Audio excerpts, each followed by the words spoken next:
నమస్తే శ్రీమాత్రే నమః శ్రీ గురుభ్యో నమః. ఏప్రిల్ 13వ తారీఖు 2025 ఆదివారం నాటి దిన ఫలితాలలో పంచాంగం ప్రకారము శ్రీ విశ్వావసునామ సంవత్సరం ఉత్తరాయణం వసంత ఋతువు చైత్రమాసం శుక్లపక్షం సూర్యోదయ సమయము ఉదయం 6 గంటల 5 నిమిషాలకు, సూర్యాస్తమ సమయం సాయంత్రం 6 గంటల 28 నిమిషాలకు. ఈరోజు తిథి పాడ్యమి ఉదయం 8 గంటల 26 నిమిషముల వరకు, నక్షత్రం చిత్తా నక్షత్రం రాత్రి 9 గంటల 5 నిమిషముల వరకు, తదుపరి స్వాతి నక్షత్ర ప్రవేశము. వర్జము తెల్లవారుజామున 3 గంటల 28 నిమిషముల నుండి తెల్లవారి 5 గంటల 16 నిమిషముల వరకు. దుర్ముహూర్త సమయం సాయంత్రం 4 గంటల 49 నిమిషముల నుంచి సాయంత్రం 5 గంటల 38 నిమిషముల వరకు.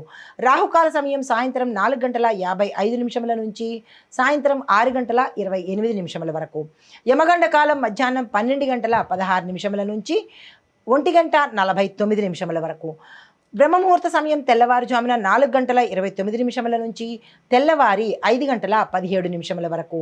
అమృత గడియలు మధ్యాహ్నం 2 గంటల 8 నిమిషముల నుంచి మధ్యాహ్నం 3 గంటల 57 నిమిషముల వరకు. అభిజిత్ ముహూర్తం మధ్యాహ్నం 11 గంటల 52 నిమిషముల నుంచి 12 గంటల 41 నిమిషం వరకు. ఇది నేటి పంచాంగం. నమస్తే. ఏప్రిల్ 13, 2025 నాటి మేషాది ద్వాదశ రాశుల వారికి పంచాంగం ప్రకారం దిన ఫలితాలు గ్రహస్థితులు ఎలా ఉన్నాయి అనే అంశంలో ముందుగా మేషరాశి వారికి మీ రాశిలో 4 గ్రహాలు ఉండడం వల్ల శక్తివంతమైన అనుభవాలు, కీలకమైన నిర్ణయాలు ఈరోజు తీసుకుంటారు. ఉద్యోగ వ్యాపార రంగాల్లో అభివృద్ధి కనబడుతోంది. గ్రహస్థితులు ఎలా ఉన్నాయి? రవి, బుధ, కుజ, గురువు చాలా బలంగా ఉన్నారు. మీకు చెప్పదగిన పరిహారము హనుమంతుడి పూజ చేసుకోండి. ఓం ఆంజనేయాయ నమః అనే మంత్రాన్ని 11 సార్లు చదివే ప్రయత్నం చేసుకోండి. తదుపరి రాశి వృషభ రాశి. ఈ రాశి వారి యొక్క సామాజిక ఫలితాలు ఆర్థికంగా ఒత్తిడి ఎక్కువ కనబడుతోంది. కుటుంబంలో కలహాలు, భావోద్వేగాల్ని నియంత్రణ చేసుకోవాల్సిన అవసరం ఈరోజు తప్పనిసరిగా కనబడుతోంది. మీ యొక్క గ్రహస్థితులు శుక్రుడి స్థితి బాగున్నా కానీ శని ప్రభావం వల్ల ఒత్తిడి ఎక్కువగా అనుభవించే అవకాశం గోచరిస్తోంది. పరిహారము లక్ష్మీ అమ్మవారి పూజ చేసుకోండి. ఓం శ్రీం మహాలక్ష్మి అయి నమః అనే మంత్రాన్ని 16 సార్లు జపించుకునే ప్రయత్నం తప్పనిసరిగా చేయండి. తదుపరి రాశి మిథున రాశి. ఈ రాశి వారి యొక్క ఫలితాలు ప్రయాణాలు చాలా అనుకూలంగా ఉండబోతున్నాయి. దాంతోపాటు విద్యార్థులకు చాలా శుభప్రదమైన రోజు ఈరోజు. మీ యొక్క గ్రహ ప్రభావము చంద్రుడు 3వ స్థానంలో బలంగా ఉన్నాడు కాబట్టి ఏ నిర్ణయాలు తీసుకున్నా సక్సెస్ సాధించే అవకాశం కనబడుతోంది. మీకు చెప్పదగిన పరిహారము విష్ణు నామ సంకీర్తనం చేసుకోండి. విష్ణు సంబంధిత ఆలయాలను దర్శించి ఓం నమో నారాయణాయ నమః అనే మంత్రాన్ని 12 సార్లు చదివే ప్రయత్నం చేసుకోండి. తదుపరి రాశి కర్కాటక రాశి. ఈ రాశి వారికి సామాజిక ఫలితాలు ఆర్థికంగా లాభాలు ఉంటాయి. కుటుంబంలో శుభవార్తలు వింటారు. పెట్టుబడులకు ఇది చాలా అత్యంత శుభప్రదమైన రోజు. తక్షణమే పెట్టుబడులు చేసుకునే ప్రయత్నం చేసుకోండి. అయితే గ్రహ ప్రభావము చంద్రుడు మీకు ధనస్థానంలో ఉండడం వల్ల చాలా అనుకూలతలు, ధనాన్ని ఇవ్వడము, ఆకస్మిక ధనప్రాప్తి కలగజేసే అవకాశం కనబడుతోంది. మీకు చెప్పదగిన పరిహారము చంద్రుడిని పూజించుకోండి. చంద్రుడికి సంబంధించినటువంటి మంత్రము ఓం సం సోమాయ నమః అనే మంత్రాన్ని 11 సార్లు చదివే ప్రయత్నం చేసుకోండి. తదుపరి రాశి సింహరాశి. ఈ రాశి వారికి గ్రహస్థితి చూసినట్టయితే చంద్రుడు మీ రాశిలో సంచారం చేస్తున్నాడు. దీంతో పాటు చక్కని అనుకూలతను ఈరోజు మీకు చంద్రుడు అందివ్వబోతున్నాడు. అయితే సామాజిక ఫలితాలు వ్యక్తిత్వ వికాసము, కాన్ఫిడెన్స్తో మీరు ముందుకు వెళ్తారు. అధికారులు మీకు సహాయ సహకారాలు చేస్తారు. దీంతో పాటు మీకు లీడర్షిప్ క్వాలిటీస్ పెరిగి ఎక్కడ ఏ రంగంలో ఉన్నవారికైనా ఈరోజు సానుకూలంగాను అనుకూలంగాను ఉండే అవకాశం కనబడుతోంది. మీకు చెప్పదగిన పరిహారము సూర్యగ్రహ పూజ చేసుకోండి. దీంతో పాటు ఓం సం సూర్యాయ నమః అనే మంత్రాన్ని 12 సార్లు చదివే ప్రయత్నం తప్పనిసరిగా చేసుకోండి. తదుపరి రాశి కన్యా రాశి. ఈ రాశి వారి యొక్క గ్రహస్థితి చంద్రుడు మీకు 12వ స్థానంలో ఉన్నాడు.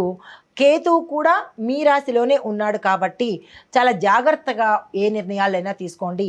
మీకు సామాజిక ఫలితాలు మానసిక ఒత్తిడి, అశాంతి, అనిశ్చిత అంటే స్థిరత్వం లేకపోవడము, ధనపరంగాను మానసిక పరంగాను మీ యొక్క కెరియర్ మీరు ఏ రంగంలో ఉన్న వాళ్ళకైనా సరే ఆ పరంగా కూడా ఈరోజు ఏమీ బాలేదు. ఎటువంటి నిర్ణయాలు ఈరోజు తీసుకోకండి. చాలా జాగ్రత్తగా ఈ రోజును గడిపే ప్రయత్నం చేసుకోండి. మీకు చెప్పదగిన పరిహారము గణేష్ పూజ చేసుకోండి. గణపతి ఆలయాలకు వెళ్ళేటప్పుడు గరికమాలను సమర్పించండి.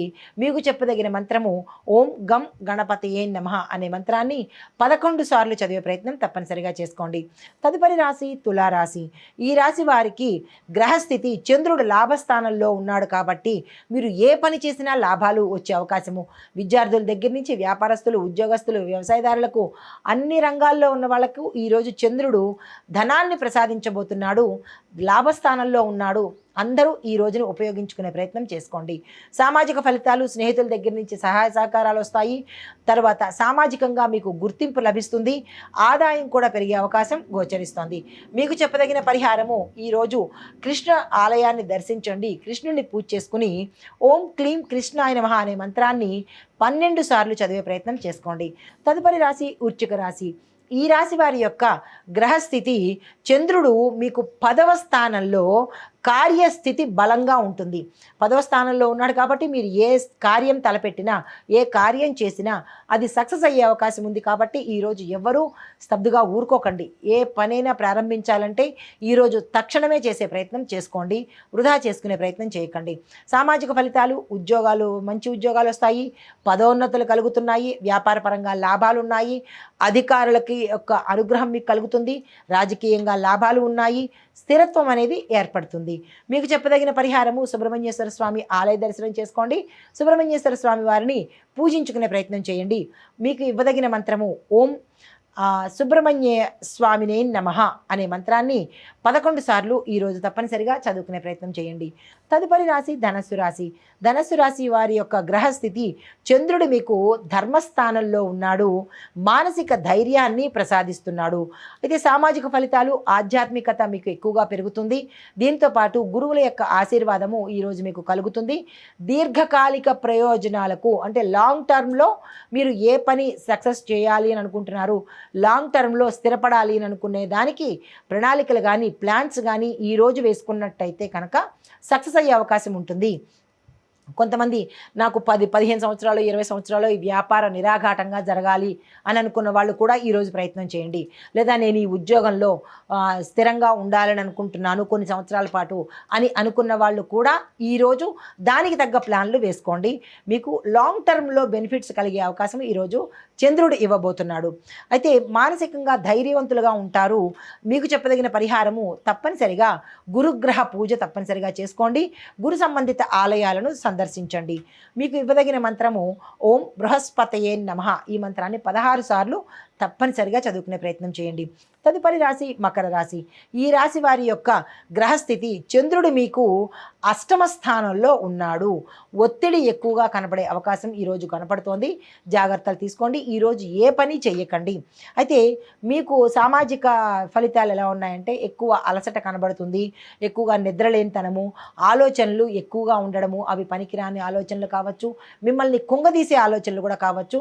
ఆరోగ్యం పట్ల జాగ్రత్తలు తప్పనిసరిగా తీసుకోండి. మీకు చెప్పదగిన పరిహారము శని భగవానుడి ఆలయ దర్శనం చేసుకోండి. శని భగవానుడిని ఎక్కువగా పూజించండి. ఓం శం శనేశ్వరాయ నమః అనే ఈ మంత్రాన్ని 11 సార్లు చదివే ప్రయత్నం చేసుకోండి. తదుపరి రాశి కుంభరాశి. కుంభరాశి వారి యొక్క గ్రహస్థితి శని యొక్క అనుగ్రహం మీకు ఇంకా కొనసాగుతూనే ఉంది. దాన్ని ఉపయోగించుకునే ప్రయత్నం చేసుకోండి. సామాజిక ఫలితాలు, ఆర్థిక లాభము, గౌరవము, అవకాశాలు కూడా ఎక్కువ వస్తాయి. శ్రమకు తగిన ఫలితాన్ని ఈరోజు మీరు పొందబోతున్నారు. మీకు చెప్పదగిన పరిహారము శివ పూజ చేసుకోండి. శివుడికి సంబంధించిన ఆలయ దర్శనం చేసుకుంటూ ఓం నమ శివాయ అనే మంత్రాన్ని 9 సార్లు పఠించే ప్రయత్నం చేసుకోండి. తదుపరి రాశి మీనరాశి. ఈ మీనరాశి వారి యొక్క గ్రహస్థితి రాహు శుక్రు ప్రభావము మీకు ఎక్కువగా ఉండడం వల్ల అనిశ్చితి అంటే స్థిరత్వం లేకపోవడము, డైలమాలో ఉండడము, ఏది క్లారిటీగా లేకపోవడము అనేది అవకాశం కనబడుతోంది. సామాజిక పరంగా చూసినట్టయితే కుటుంబంలో ఒత్తిడి ఎక్కువ ఉంటుంది. కుటుంబంలో వాగ్వివాదాలు జరుగుతాయి. ఎక్కువగా గొడవలు జరిగే అవకాశము. ఏ నిర్ణయాలు తీసుకోవాలన్నా కానీ ఏ రంగంలో ఉన్న వాళ్ళైనా సరే, విద్యార్థులు, ఉద్యోగస్తులు, వ్యాపారస్తులు, రాజకీయ రంగంలో ఉన్నవాళ్ళు, ఇలా ప్రతి ఒక్కళ్ళు ఏదైనా నిర్ణయం ఈరోజు తీసుకోవాలంటే కనుక చాలా జాగ్రత్తగా ఆచితూచి తీసుకోండి. చెప్పదగింది ఏంటంటే అసలు ఈరోజు ఏ నిర్ణయము తీసుకోకండి. ఎందుకంటే అస్సలు బాలేదు కాబట్టి ఇంకా తప్పదు తీసుకోవాలి అని అనుకుంటే కనుక జాగ్రత్తగా ఆలోచించి మాత్రం తీసుకోండి. అయితే మీకు చెప్పదగిన పరిహారము దత్తాత్రేయ స్వామివారి ఆలయ దర్శనం చేసుకోండి. ఓం ద్రాం దత్తాత్రేయాయ నమః అనే మంత్రాన్ని 11 సార్లు మీకు ఏదైతే కష్టంగా అనిపిస్తోందో ఈ నిర్ణయం తప్పనిసరిగా తీసుకోవాలి అని అనుకున్న వాళ్ళు 11 సార్లు ఈ మంత్రాన్ని చదువుకుని అప్పుడు నిర్ణయం తీసుకున్నట్టయితే కొంత సానుకూలమైన ఫలితాలు గోచరిస్తున్నాయి. ఇది ద్వాదశ రాశుల వారికి గోచార రీత్యా ఇవ్వదగిన ఫలితాలు, పరిహారాలు. నమస్తే.